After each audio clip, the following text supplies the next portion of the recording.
Hey everybody, welcome back to my channel, or if you're new, thanks so much for tuning in. I really do appreciate it. So today we're back in my kitchen and I thought I'd make for you guys a cauliflower pizza crust. About a year ago I did a video with my son and we were making cauliflower pizza, but it was kind of a vlog style, so I kind of came in after the crust was already made. So I thought in today's video I would actually show you how I make my crust. Since then I've made it so many times because everybody loves it. I've learned some new tips that I thought I'd share with you guys. I'm not sure why people wouldn't want a cauliflower pizza crust. I think they're delicious. I love them. And you know, they're gluten-free, they're grain-free, they're low-carb.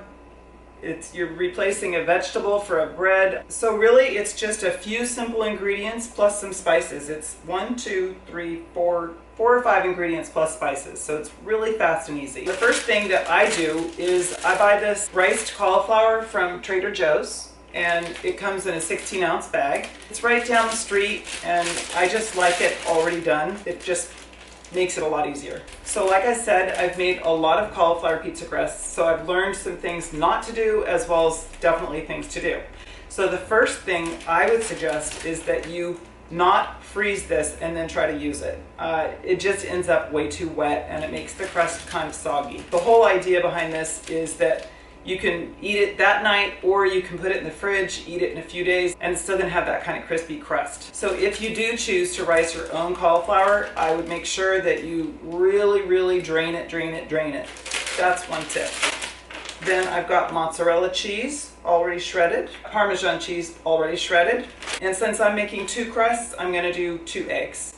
So if you're gonna do 1 crust, you just need 1 egg. But I've also got 2 different size pans here, so I'm going to adjust my recipe a bit. So let's get started. So I'm going to make a couple of different crusts. I'm going to make one just cauliflower bread actually, and the other one will be for pizza. And the reason I like to do this is because sometimes I don't always want that much cheese, because you know there's cheese in the crust. Sometimes I like to have a piece of the cauliflower bread with you know, another main course, instead of having pizza all the time. So I like to keep that on hand, and the only difference is the seasonings. One of the reasons I really like making this cauliflower crust is because I'm not really a stickler for measuring my ingredients. With some things I definitely do, but this is not one of those things you need to get crazy about measuring perfectly at all. So I'm only going to use one of these bags of the riced cauliflower. It's 16 ounces, which is 4 cups, and I'm going to use 3 cups for my 2 pizza crusts that I have, and one of them is bigger. Maybe you guys have 2 pans the same size, I don't know. We're going to do 3 cups of the cauliflower, riced cauliflower.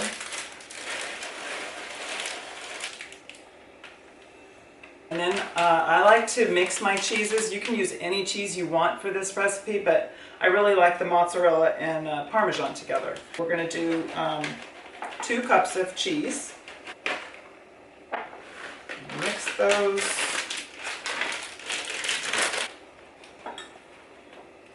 Okay. We're going to mix all the ingredients together. So 3 cups of your riced cauliflower.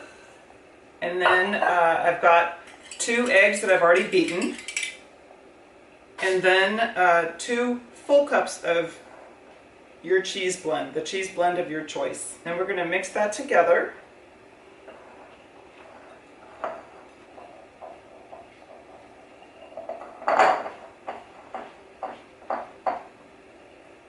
You can always make this one time, it's so easy, and then, you know, adjust the cheese amounts and stuff like that to your preference. Basically, you want to keep it approximately 1.5 cups of riced cauliflower per crust to 1 egg. I wanted to make 2 different crusts, so I'm going to separate this so that I can have 2 different kinds of seasonings.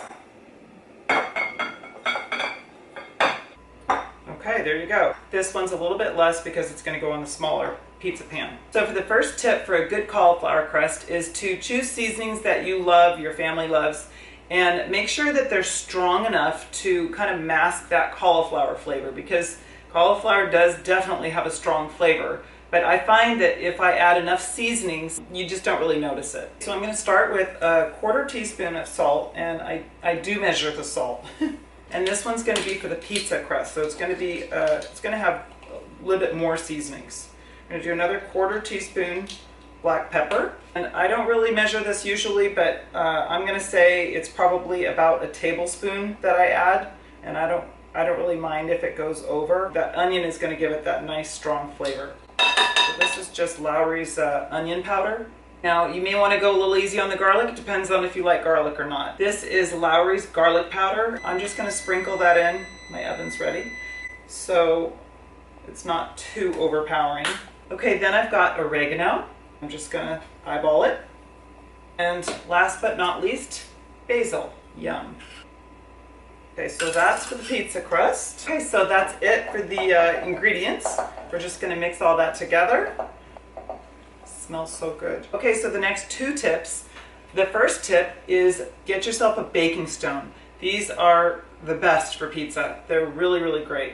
And I've also found some other uses for them too. I use them as warming trays now. So when I have a big casserole, I just put this in the oven, make it real hot, and I put it on a mat, and I put my casserole on it, and it really keeps it warm. And it doesn't have to be in the oven so everybody can keep eating.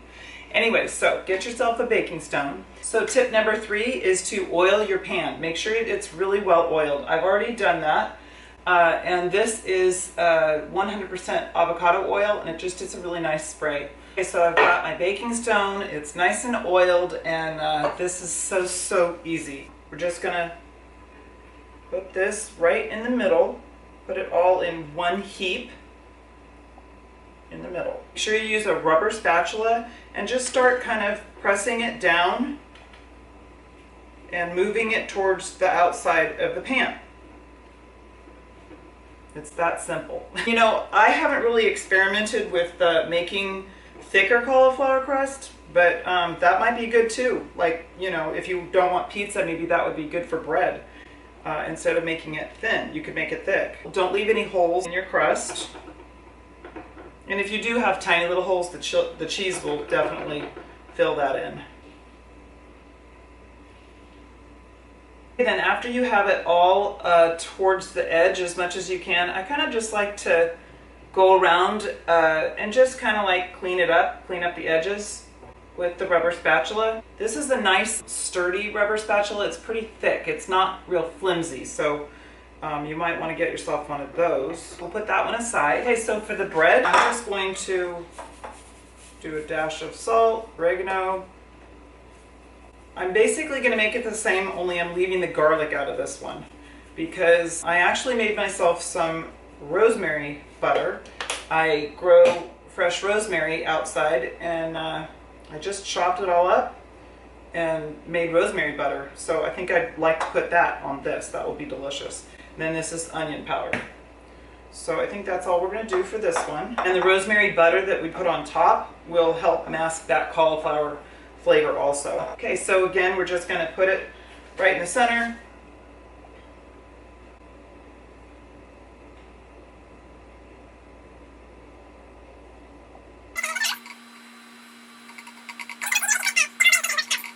So this is what it looks like before it goes in the oven.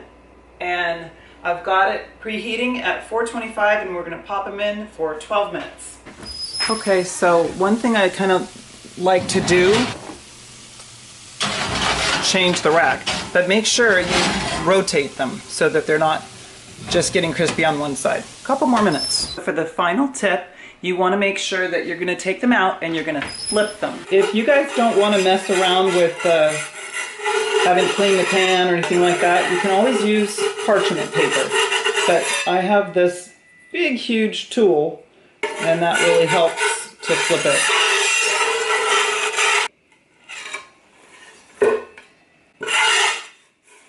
Okay, that's flipped, and it's going to go back in the oven for 8 minutes at same temperature. If you line your baking stone with parchment paper and then spray olive oil on it, even better. They're ready. You want them dark. Don't be afraid if they're dark, because that's what's going to make it so that you can pop them in the fridge and save them for later, and they'll still be crispy. I even got my last one quite a bit darker than this. This is going to be the bread, so that's a little bit thicker. Here's my pizza crust. We're going to come over here and top this. So I just have some Parmesan and mozzarella. And yesterday I just sauteed mushrooms, peppers, and onions. I'm just going to do a vegetarian pizza, but sometimes we like pepperoni on there too. Okay guys, so at this point you can take your crusts and let them cool completely, maybe on racks, and then freeze them. Or you can top them like I'm going to now, because this is what we're going to have for dinner. But you may want sauce. I don't like sauce just because, I don't know, there's enough flavor here as it is, and I don't really want it to be soggy. I'm going to top this one with the mushrooms, peppers, and onions. I'm going to top it with some more cheese. We really like cheese here. A little Parmesan. Unfortunately right now I don't have an Italian seasoning blend, so I'm going to go ahead and put just oregano on top. We're going to keep the oven at the same temperature, 425, and we're going to put it in for another 5 to 8 minutes. Just keep an eye on it. Okay guys, there's the finished product. Yum.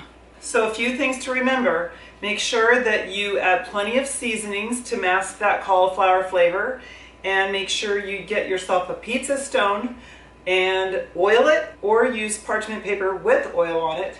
And last but not least, make sure you cook it long enough and flip it, and don't be afraid if it gets brown, because that's what's going to make it good when it's left over too. So I hope that you guys can try this out. It really smells good in here. And I just want to say thanks again for tuning in and spending some time with me today. If you guys have any good recipes for cauliflower crust that you've tried that are grain-free and gluten-free, low-carb, please share them in the comments below. And please don't forget to click like and subscribe. Thanks a lot guys. See you soon.